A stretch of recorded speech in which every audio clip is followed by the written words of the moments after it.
Hello guys, welcome back to my channel. আজকে আমরা আলোচনা করব একটি প্রবন্ধ নিয়ে, যেটার বিষয়বস্তু হচ্ছে বিশ্ব উষ্ণায়ন। তা এই রচনাটি মাধ্যমিক পরীক্ষার্থীদের ক্ষেত্রে খুব গুরুত্বপূর্ণ রচনা। তাই তোমরা ভিডিওটি শেষ পর্যন্ত দেখো। আর চ্যানেলে যদি নতুন হয়ে থাকো তাহলে চ্যানেলটি সাবস্ক্রাইব করো আর বেশি বেশি করে বন্ধুদের মধ্যে শেয়ার করো। তাহলে আমরা দেখে নেব যে বিশ্ব উষ্ণায়নের প্রবন্ধ। তা তোমরা একেবারে খাতার ওপরে হেডিং করবে বিশ্ব উষ্ণায়ন, তারপর তোমরা লিখবে ভূমিকা। সেই কবে 1824 সালে ফরাসি গণিতজ্ঞ জোসেফ ফুরিয়রি খুব সম্ভবত পৃথিবীতে তাপমাত্রা বৃদ্ধির প্রথম হিসাব দিয়েছিলেন। তিনি বুঝিয়েছিলেন পৃথিবীর বায়ুমণ্ডলে আটকে পড়া সৌর বিকিরণ পৃথিবী পৃষ্ঠের দিকে ফিরে আসছে আর পৃথিবীর তাপ বাড়ছে। ফুরিয়ারের এই পর্যবেক্ষণলব্ধ তত্ত্বকে নোবেল জয়ী সাভান্তে অ্যারহেনিয়াস নাম দিয়েছিলেন।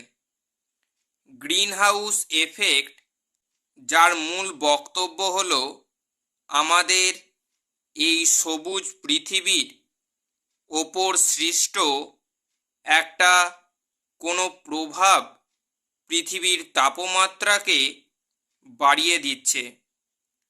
1950 এর দশকে জিএস ক্যালেন্ডার পৃথিবীর বায়ুমণ্ডলের ওপর এই নাটকীয় প্রভাবকে প্রমাণ করলেন।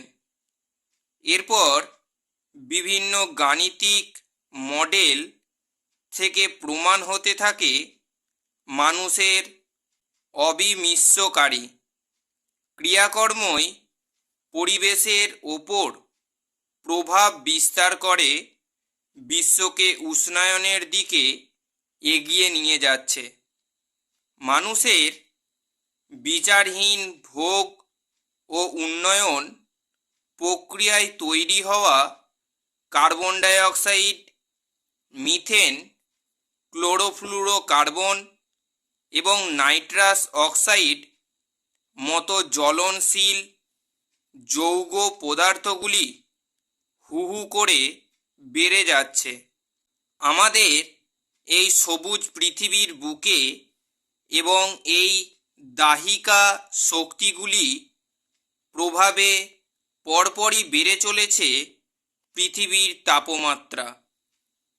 তাপমাত্রা ও আমরা, এটা তোমরা পয়েন্ট করবে। তারপর তোমরা লিখবে 80 দশক থেকেই এইসব বিভিন্ন দাহিকা যৌগগুলির প্রভাবে পৃথিবীর তাপমাত্রা বেড়েছে গড়ে 0.1 ডিগ্রি সেলসিয়াস। জলবায়ু পরিবর্তন পর্যবেক্ষণের লক্ষ্যে 620 জন বিশিষ্ট বিজ্ঞানীর সমন্বয়ে গঠিত আইপিসিসি এর বিশেষ কমিটি দেখিয়েছে গত শতাব্দীতেই পৃথিবীর তাপমাত্রা 0.74 ডিগ্রি সেলসিয়াস বেড়ে গেছে।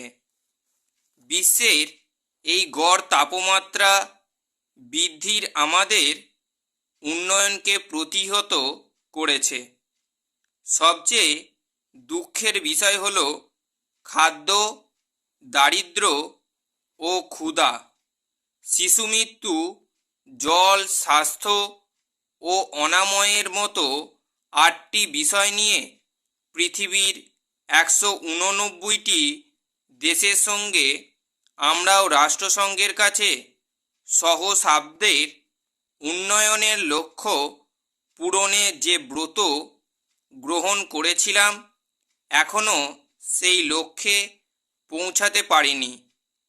এদিকে 2015 সালেই এই লক্ষ্য পূরণের শেষতম বছর, অথচ এই বিকারগ্রস্ত জলবায়ু আমাদের দারিদ্র্য ও ক্ষুধামুক্ত ভারত গঠনে উন্নয়নের লক্ষ্য পূরণে বড় বাধা হয়ে দাঁড়িয়েছিল। এরপর তোমরা পয়েন্ট দেবে কৃষি। এ বিষয়ে প্রথমে দেখা যাক কৃষির বিষয়টি। রাষ্ট্রসংঘের খাদ্য ও কৃষি সংগঠন এর হিসাব অনুযায়ী ভারতের শতকরা 60% মানুষই বৃষ্টি নির্ভর কৃষির সঙ্গে যুক্ত। ফলে সুস্থ ও স্বাভাবিক মৌসুমি বায়ু তথা জলবায়ু তাদের কাম্য। কিন্তু বর্তমান বিকারগ্রস্ত জলবায়ুর কারণে কৃষির বৃদ্ধি ঘটেছে মাত্র 0.2% হারে। গত বছরও যা ছিল 1.6%, অর্থাৎ 1.6%, অথচ স্বাভাবিকভাবে এই বৃদ্ধির হার হওয়া উচিত অন্তত 4% হারে।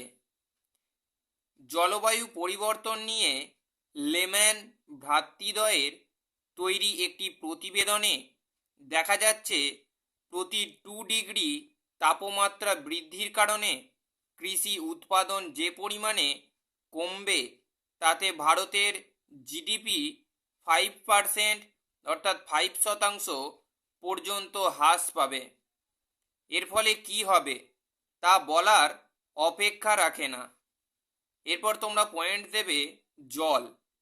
এখন আমরা গড়ে মাথাপিছু জল সংরক্ষণ করতে পারি 213 কিউবিক মিটার। তুলনামূলকভাবে এই মাত্রা অস্ট্রেলিয়া, আমেরিকা, চীনের ক্ষেত্রে যথাক্রমে 4733, 1964, 1111 কিউবিক মিটার। বিভিন্ন ক্ষেত্রে এই যে সামান্য পরিমাণ জল আমরা সংরক্ষণ করি তার সবটুকু নির্ভর করে আগস্ট সেপ্টেম্বর মোটামুটি 50 দিনের বৃষ্টির ওপর। অথচ এই বৃষ্টিটাই এমন অনিয়মিত। ভারতের এই অনিয়মিত বৃষ্টির কারণ হিসেবে professor V Ramanathan Asian brown ক্লাউডের কথা বলেছেন। তার মতে ভারতের বায়ুস্তরে 5 থেকে 10% এখন সালফেট ও নাইট্রেটসে তৈরি বাদামি মেঘে ঢাকা। এই বাদামি মেঘ এবং ব্ল্যাক কার্বন আমাদের হিমবাহগুলিও ঢেকে ফেলেছে। ফলে সেখানেও গলন শুরু হয়ে গেছে। গলনের ফলে ভারতবর্ষের নদীগুলি প্লাবিত হতে হতে নদীগুলির গতি একসময়ে রুদ্ধ হয়ে যাবে। ফলে উপকূলবর্তী অঞ্চলগুলি শুধু প্লাবিতই হবে না, সেখানকার মিষ্টি জলের আধারও ক্ষতিগ্রস্ত হবে। তা সকল ছাত্রছাত্রীদেরকে জানানো হচ্ছে যে এর আগেও অধিক রচনার ভিডিও আমাদের আলোচনা করা হয়ে গেছে। তা সেইগুলো তোমরা যদি দেখতে চাও তাহলে আমি তার লিঙ্ক ডেসক্রিপশানে অথবা উপরের আই বাটনে থাকবে, তোমরা অবশ্যই ওখান থেকে দেখে নিতে পারো। তাই এরপর পয়েন্ট কি আছে, স্বাস্থ্য। জলবায়ু পরিবর্তন স্বাস্থ্যের বিষয়টিকেও প্রভাবিত করেছে। বিশ্ব স্বাস্থ্য সংস্থার মতে গড়ে 1 ডিগ্রি তাপমাত্রা বৃদ্ধির অর্থ বিশ্বে প্রায় 3 লাখ মানুষের মৃত্যু। ভারতবর্ষ উষ্ণ প্রধান অঞ্চলে অবস্থিত হওয়ায় এখানকার পরিস্থিতি আরও ভয়াবহ। জলবাহিত, জীবাণুবাহিত, তাপবাহিত রোগের সঙ্গে সঙ্গে তাপের পরিবর্তন ভারতে মানসিক চাপজনিত রোগেরও বৃদ্ধি ঘটাবে। কারণ তাপের পরিবর্তন মানুষের স্বাভাবিক সহ্য ক্ষমতার বাইরে চলে গেলে মানুষের মধ্যে একটা ব্যবহারগত পরিবর্তন আসবে। শুধু তাই নয়, মানুষের জীবন প্রকৃতিতেও একটা পরিবর্তন ঘটাবে। অন্যদিকে তাপমাত্রা বৃদ্ধির মশার প্রাণশক্তি বাড়িয়ে দিয়ে ম্যালেরিয়া জাতীয় অসুখেরও প্রাদুর্ভাব ঘটাবে। এরপর তোমরা পয়েন্ট দেবে দারিদ্র। জলবায়ুর পরিবর্তনের ফলে প্রাকৃতিক বিপর্যয়, তার ফলে মানুষের আশ্রয়হীনতা ও কর্মহীনতা ও খাদ্যশস্যে ঘাটতি, সেই সব অসুখ বিসুখ ও চিকিৎসার খরচ বাড়তে থাকা, আর এসবের মিলিত ফল দারিদ্র। ক্ষুধা ও অপুষ্টি। এই শতাব্দীর মাঝামাঝি শুধুমাত্র বিকৃত জলবায়ুর কারণে আরও 25 মিলিয়ন ক্ষুধার্ত শিশু আমাদের এই বিশ্বে ধুকে ধুকে বেঁচে থাকবে। এরপর তোমরা লাস্ট পয়েন্ট দেবে উপসংহার। আসলে আমরা বাঁচব এবং বাঁচতে দেব কিনা ব্যক্তিগত ক্ষেত্রে এই ব্যাপারটা সম্পূর্ণ নির্ভর করে একটা দর্শনের ওপর। পরিবেশ ও উন্নয়নের সম্পর্ক নির্ভর করে জীবনের গুণগত মান সম্পর্কে সমাজের ধারণার উপর। সুতরাং উষ্ণায়ন ও জলবায়ুর পরিবর্তন আর বাড়তে না দিতে হলে ব্যক্তিগত স্তরে মানসিকতার তথা সমাজের ধারণার পরিবর্তন ঘটানো খুবই দরকার। ধারণার এই পরিবর্তন ঘটলে আমাদের আভ্যন্তরীণ ক্ষেত্রে নিশ্চয়ই আমরা কার্বনের নিঃসরণ অনেকখানি কমিয়ে পরিবেশকে কলুষমুক্ত রাখতে পারবে।